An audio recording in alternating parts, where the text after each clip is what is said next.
Now, Dr. Daniel Puducherry says that getting the integration between different modes of transport right is key for the next phase of the Land Transport Master Plan, which will be launched next year.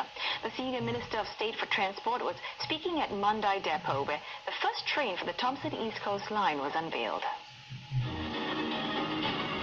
The aim is to make travel more inclusive and much easier.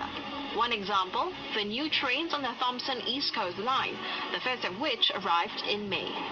They will continue to be delivered from August, with about 2 trains arriving every month until all 91 are in by 2022.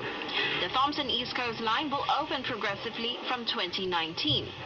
One of the key features is that this Thomson East Coast Line trains is made of 4 cars, and on each car there are 5 doors per side, and this will facilitate smoother and quicker ingress and egress of passengers. And currently we are undergoing testing for the first trains. The trains will also have LCD displays to provide travel information in a timely manner. Some trains will even have tip-up seats to allow more standing space during peak hours. 2 trains will be fitted with the automatic track inspection system, comprising cameras, lasers and sensors to help detect defects on the tracks, such as rail cracks or even foreign objects.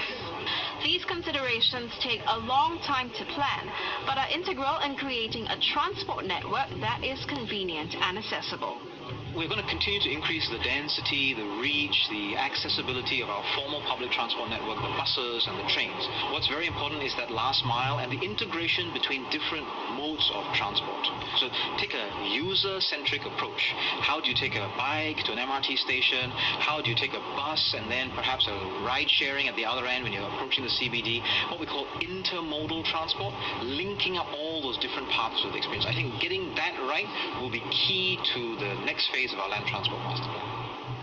As for the bike-sharing scene, Dr. Daniel said it's still evolving and will be part of the master plan. Certainly the type of business models and the type of operators that come in to run these kinds of services is going to be a very important part of how the next Transport Master Plan looks like. Well, the space is still evolving, and we'll continue to engage with both the operators as well as the consumers, as well as people who are then inconvenienced by some of the unintended consequences. The consultation process for the next master plan will be launched later this year, with the actual master plan to be released next year.